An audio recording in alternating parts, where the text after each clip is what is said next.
Bid'ah secara lugat adalah ma'uhditsa la ghairi misalin sabiqin, sesuatu perkara yang dibuat baru tanpa ada contoh sebelumnya.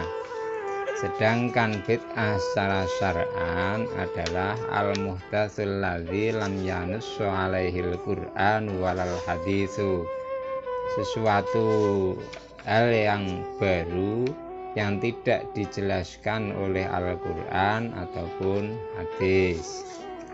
Lalu jika ada pertanyaan apakah yang tidak diperintah Allah Subhanahu wa ta'ala dan tidak diperintah oleh Rasulnya, itu kita tidak boleh melakukan atau membuat hal baru. Tentu jawabannya kita boleh melakukan atau membuat hal baru. Kenapa? Karena Sayyidina Umar pernah membuat hal baru dalam agama. Apa? Yaitu Sayyidina Umar menambahkan talbiyah yang dilakukan oleh Rasulullah.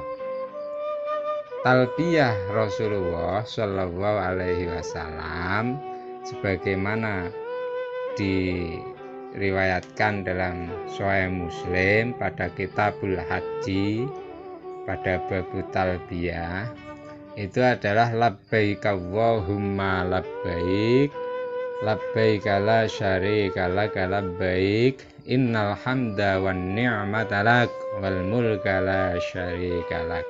Fazata Umaru labbaik Allahumma wa sa'daika al khairu fi yadaika wal amalu war raghba'u ilaik. Sayyidina Umar menambahkan lafaz tersebut, dan ini tidak dicela oleh seorang pun dari sahabat, karena Sayyidina Umar menambahkan sesuatu yang mencocoki dengan syariat. Tidak hanya itu, Sayyidina Umar pernah juga melakukan bid'ah. Apa? Mengumpulkan orang untuk sholat tarawih secara berjamaah saat bulan Ramadan. Wa kanu fi ayyami Rasulillahi yusallunaha furada. Pada masa Rasulullah sallallahu alaihi wasallam, sahabat sholat tarawih sendiri-sendiri. Dan atas yang dibuat oleh Sayyidina Umar tersebut, Sayyidina Umar dawuh matur nikmatil bid'atu hadihi, sebaik-baik bid'ah adalah bid'ah tarawih ini. Jadi Sayyidina Umar mengakui kalau yang dilakukannya adalah bid'ah, tapi mengatakan itu bid'ah yang baik, bahkan sebaik-baik bid'ah. Baca dalam Sahih Bukhari pada kitab Sholatit Tarawih pada bab Fadlu Mangkoma Ramadana. Tidak hanya Sayyidina Umar, Sayyidina Utsman bin Affan juga pernah membuat bid'ah, membuat hal baru dalam agama. Apa? Mengumandangkan azan kedua pada hari Jumat. Jadi azan pada masa Rasulullah itu hanya satu kali. Sayyidina Utsman menambah azan satu, dan orang-orang juga mengikutinya, mulai timur sampai barat banyak yang mengikuti azan dua kali ini. Baca dalam Sahih Bukhari pada Kitabul Jum'ah pada babul adzani yaumal Jum'ah. Kita tahu Sayyidina Umar, Sayyidina Utsman ini adalah sahabat yang kita disuruh mengikutinya, karena Kanjeng Nabi dawuh alaikum bisunnati wa sunnatil khulafair rasyidin min ba'di, ya ta? Wa khulafair wa sunnatil khulafair rasyidin mahdiyina min ba'di. Jadi kita disuruh mengikuti sunnah Kanjeng Nabi dan sunnah khulafaur rasyidin. Sayyidina Umar, Sayyidina Utsman itu juga khulafaur rasyidin. mereka melakukan bid'ah. Kalau kita mengikuti bid'ah mereka itu juga berarti mengikuti perintah Rasulullah.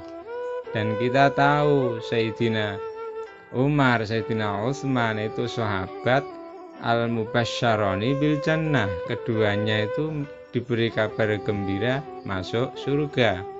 Kalau semua pelaku bid'ah itu adalah sesat dan setiap sesat masuk neraka, ini jelas tidak masuk akal dan bertentangan dengan hadisnya Rasulullah.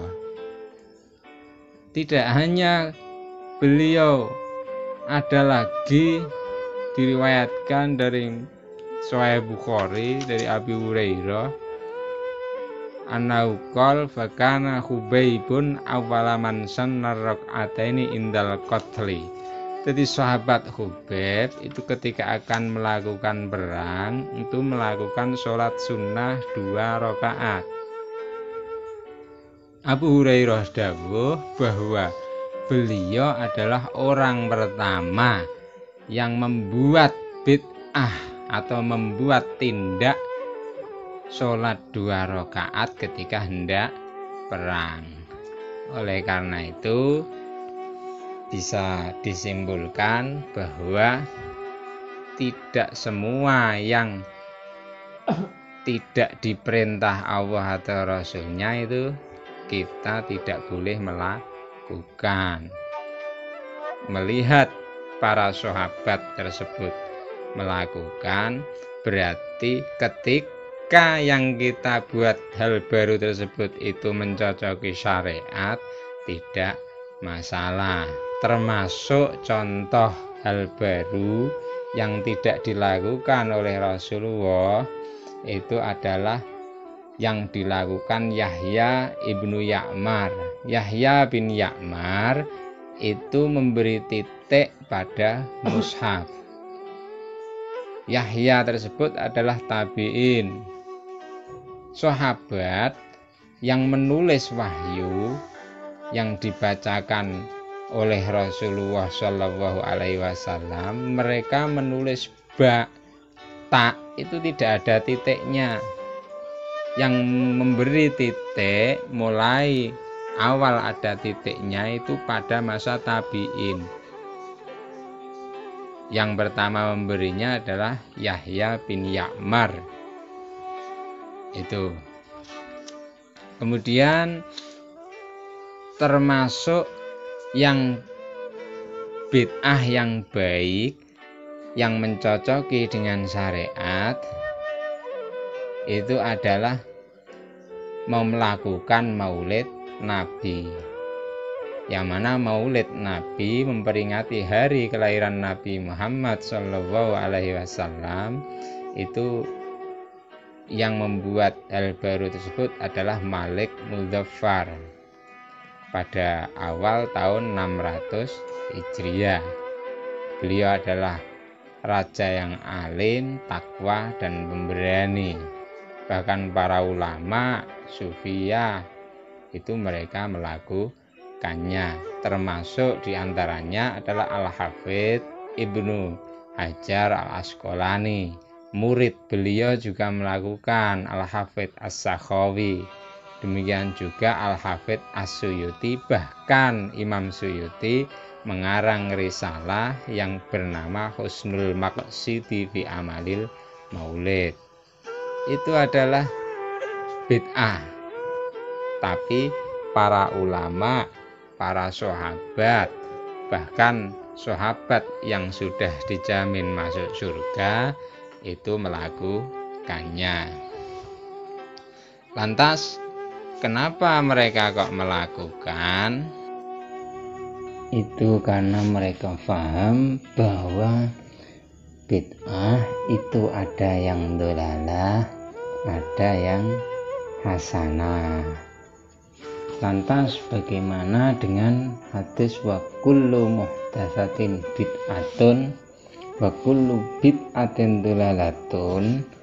Yang pertama, tidak semua kulun dalam bahasa Arab itu bermakna keseluruhan, ada kulun yang bermakna ba'dun atau sebagian.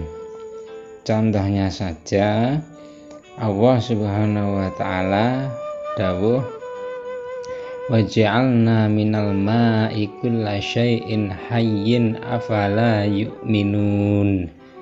Dan apakah orang-orang kafir tidak mengetahui bahwa langit dan bumi keduanya dahulunya menyatu, kemudian kami pisahkan antara keduanya, dan kami jadikan segala sesuatu yang hidup. Jadi waja'alna minal ma'i kulla syai'in hayyin, dan kami jadikan segala sesuatu yang hidup berasal dari air. Maka mengapa mereka tidak beriman? Lafadz kulla syai'in di sini tidak berarti seluruh yang hidup itu diciptakan dari air. Kenapa? Karena dalam ayat yang lain Allah Subhanahu wa taala dawuh wal janna khalaqnahu min qablu min naris samum. Jin aku ciptakan sebelum insan, sebelum manusia dari api yang sangat panas.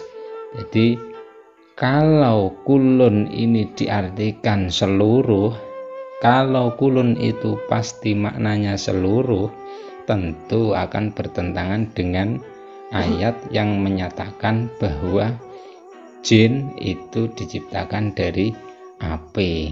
Maka ayat yang pertama tadi saya sebutkan itu sebagian sesuatu yang hidup itu diciptakan dari air dan ada yang diciptakan dari api. Jadi kulun dalam bahasa Arab tidak melulu maknanya itu keseluruhan. Dan kenapa kok kulun dalam kullu muhdatsatin bid'atun wa kullu bid'atin dulalatun itu tidak dimaknai dengan makna keseluruhan? Karena ada hadis yang diriwayatkan oleh Imam Muslim, Kanjeng Nabi dawuh man sanna fil islami sunnatan hasanatan falahu ajruha. Barang siapa membuat hal baru di dalam Islam dengan tindak yang baik, maka dia mendapatkan pahala tersebut. Hadis tersebut mentakhsis dari hadis yang masih global, yaitu kullu bid'atin dolalah. Jadi kullu bid'atin dolalah maknanya adalah sebagian dari bid'ah itu adalah sesat. Jadi kalau kulun yang pertama dimaknai dengan keseluruhan, maka hadis yang kedua ini tidak ada gunanya, akan bertentangan dengan hadis man sanna fil Islam. Dan hadis dari Kanjeng Nabi itu tidak bertentangan. Kok boleh mentaksis hadis dengan hadis? Mentaksis hadis dengan hadis menurut ulama usul itu diperbolehkan. Oleh karenanya ulama memahami hadisnya Sayyidah Aisyah man ahdatsa fi amrina, hadisnya Aisyah, Kanjeng Nabi dawuh man ahdatsa fi amrina hadza ma laisa minhu fa huwa raddun. Dari hadis ini diberi kefahaman barang siapa yang di dalam agama kita membuat hal baru yang tidak termasuk dari agama, itu ditolak. Jika yang dibuat itu mencocoki dengan agama atau syariat, maka tidak ditolak. Jadi hadis man ahdasa fi amrina hadza ma laysa minhu fa huwa raddun itu justru memuat bid'ah, hasanah dan bid'ah sayyi'ah.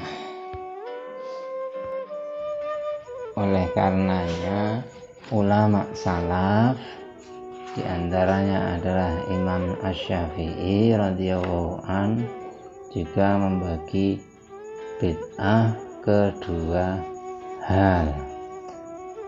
Qala al-Imam Asy-Syafi'i radhiyallahu an al-muhdatsatu minal umuri durbani, perkara yang dibuat baru itu ada dua. Aduma ma'uhdisa mimma yukhalifu kitaban aw sunnatan aw ijma'an aw asaron fadhil bid'atu dhalalah. Yang pertama, perkara baru tapi bertentangan dengan Quran, hadis, ijma' atau asar, dan ini dinamakan bid'ah dhalalah. Yang kedua, wasaniyatu ma'uhtisa minal khairi wala yukhalifu kitaban aw sunnatan aw ijma'an, suatu yang baru dari perkara baik tapi tidak bertentangan dengan Quran, hadis atau ijma'. Wa hadhihi muhdatsatun ghairu madmumatin, dan ini adalah hal baru yang tidak dicela. Diriwayatkan oleh Imam Baihaqi dengan sanad sahih di dalam kitab Manaqibus Syafi'i. Imam Izzuddin bin Abdissalam, yaitu ulama yang sudah disepakati keimamannya, keagungannya, keahliannya dalam berbagai macam ilmu dan keunggulannya, sebagaimana dinukil oleh Imam Nawawi dalam akhir kitab Al-Qawaid. Imam Izzuddin bin Abdissalam membagi bid'ah menjadi 5 sebagaimana hukum syara', yaitu ada yang wajib, haram, sunnah, makruh, dan mubah. Bahkan kalau kita benar-benar enggak mau bid'ah, kita enggak mungkin belajar ilmu tajwid, kita enggak mungkin belajar ilmu nahwu, karena ilmu nahwu itu adalah bid'ah, tapi bid'ah yang malah wajib, karena tanpa belajar ilmu nahwu kita tidak bisa memahami Al-Quran dan hadis, sehingga salah paham mengartikan kullu bid'atin dhalalatun, akhirnya mengatakan semua bid'ah adalah sesat. Sebagaimana didhawuhkan ulama, kebanyakan orang itu sesat karena tidak paham dengan bahasa Arab.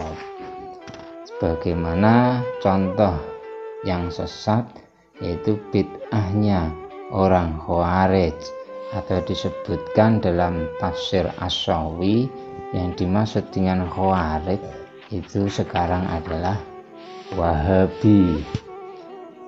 Mereka berpegangan dengan ayat yang mereka pahami tapi tidak sesuai dengan jalan atau wajah dari ayat tersebut.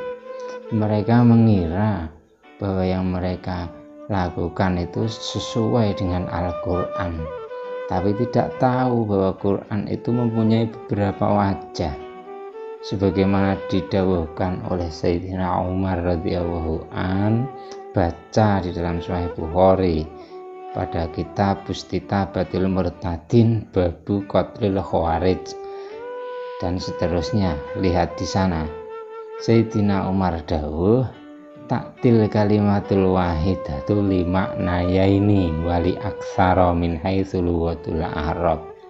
Kalimat satu dalam bahasa Arab itu bisa mempunyai 2 arti atau lebih. Wabatu hadhil ma'ani yasihu tafsirul Qur'ani bih.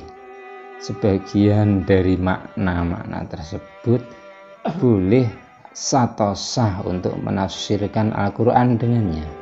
wal ba'dul akharu la yasihu tafsirul qur'ani bih.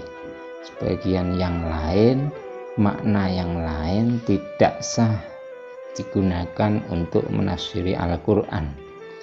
Wa ulail firaq, golongan Khawarij tersebut atau Wahabi, biasanya mereka akhadhu bil ma'anil lati la yasihu an takuna muradatan.